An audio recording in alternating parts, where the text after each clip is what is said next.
How you doing, everybody? I'm Smushy for Exodus Gaming, and today we're going to talk about a few gamer news stories you may have missed in the jumble of info that is the internet. Like how Ubisoft is now dismissing critics over the use of TTS voiceover in the new Prince of Persia. Then, on the other side, we'll talk about the SAG actors upset at their new deal. Also, Discord is shrinking their staff with the layoffs, and what does that mean for them? And lastly, I'll show you a 13-year-old who crashed Tetris. So let's get into it. First, we have Prince of Persia, Lost Crown, with reporting out of media outlet GameSpot, and Luis Joshua Gutierrez reporting that a character that goes by the name of Calyx is being voiced over by a TTS text-to-speech AI voice.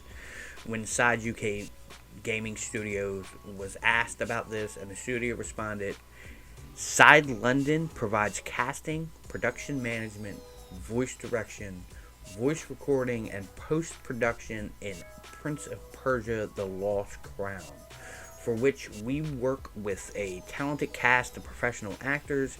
As a production company, we did not have visibility on any other voice design plans, TTS or otherwise, Ubisoft had for the game. They went on to say, during the development process of a game, some team members use multiple placeholder assets, including text-to-speech voiceover, until final dubbing is delivered. The English version of these 8 lines of text for this character were not properly implemented, but will be swapped out, updated with an upcoming patch. Prince of Persia: The Lost Crown is fully voiced over in English, French, Spanish, German, Farsi, with more than 12,000 lines in total. It is subtitled in Italian, Portuguese, Brazilian, Chinese, Korean, Russian, Arabic, Polish, and Japanese. So what do you think about it? Does it seem reasonable, nefarious, or just whatever? It's also worth pointing out that the usage of AI programs for speech and voiceovers are way more commonplace of late. So that leads us into the next story. Breck Dumas of Fox News is reporting that the voice actors for video games, and who are part of the Screen Actors Guild, American Federation of Television and Radio Artists, or better known as SAG-AFTRA, are furious over their new union deal with artificial intelligence gaming company Replica Studios that was negotiated on their behalf. The deal allows the studio to license and digitally replicate voiceover performers' voices to them to use in the future. SAG-AFTRA National Executive Director and Chief Negotiator Duncan Crabtree Ireland, basically the guy who worked out the deal, was quoted in this article saying, with this agreement, we have achieved fully informed consent and fair conversation when it comes to the use of our members' voices and performances. We are proudly to work with the Replica in leading the way to make it easy for these companies to access SAG-AFTRA's world-renowned talent in an ethical manner that ensures consent and fair compensation for their contributions, he added. But some of the more prominent voice actors are speaking out about the deal, like Guinness World Record holder Steve Bloom, who has 300 plus games under his belt, come out and said nobody he knew had approved the deal. And Andrew Russell, voice actor for the World of Warcraft, has quoted in saying it was garbage. The president of SAG-AFTRA, Fran Drescher, yes, that Fran Drescher, stated in a post excited about the deal, saying a great example of AI being done right. Me personally, I'm on the fence a bit, because on one hand you would expand the overall video game library by shortening the development time, but you got to make sure that everyone is compensated correctly and not secretly have their voices hijacked, without payment. But we'll have to see where this goes, so tell me what you think in the comments. Let's move on to the bad news from Discord. Via Business Insider reporting, the platform is laying off 170 employees, which comes out to be approximately 17% of the workforce. The CEO, Jason Citron, blamed sudden layoffs on rapid growth of the company in the past few years.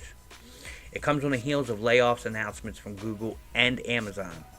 Citron went on to say in a memo, "We grew quickly and expanded our workforce even faster, increasing by 5 times since 2020. He later added, "As a result, we took on more projects and became less efficient in how we operated." In 2021, Discord was valued at $15 billion, reported on by CNBC. But even as early as August, Citron and Stan Vyshevny, who are the co-founders of Discord, laid off 4% of the workforce.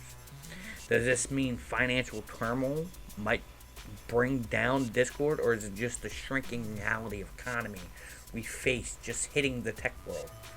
But finally, on a more happy note, a 13-year-old beat Tetris, which would put the kid as the first human to do so ever.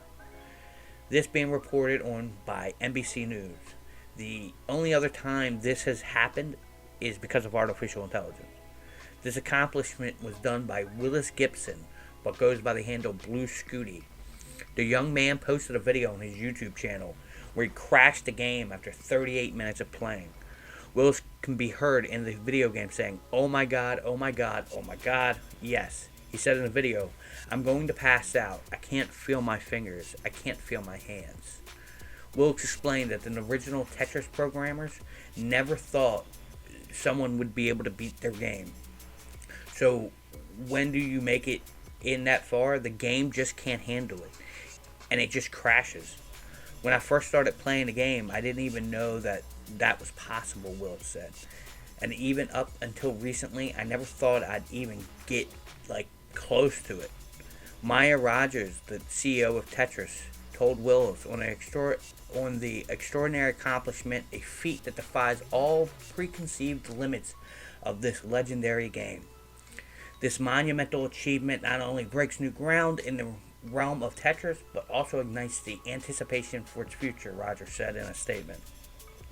And Alexei Pachinov, the original creator of Tetris, and maintains the game is unbeatable, was quoted saying, "He didn't crash my game. He crashed the program which was created 40 years ago by NES engineers. So the game is not crashable at all." Either way, Willis dedicated this achievement to his father, Adam, who sadly passed away back in December. Well, folks, we reached the end of this episode. Let me know what you think of AI replacing voices in games. How do you feel about the tech layoffs and what might be in the future? And let me know anything else you want me to talk about in the comments. And if you enjoyed, find yourself coming back, why don't you hit the sub button for more content? But until next time, I'm Smushy. This is Exodus Gaming, and I'll see you in the next one.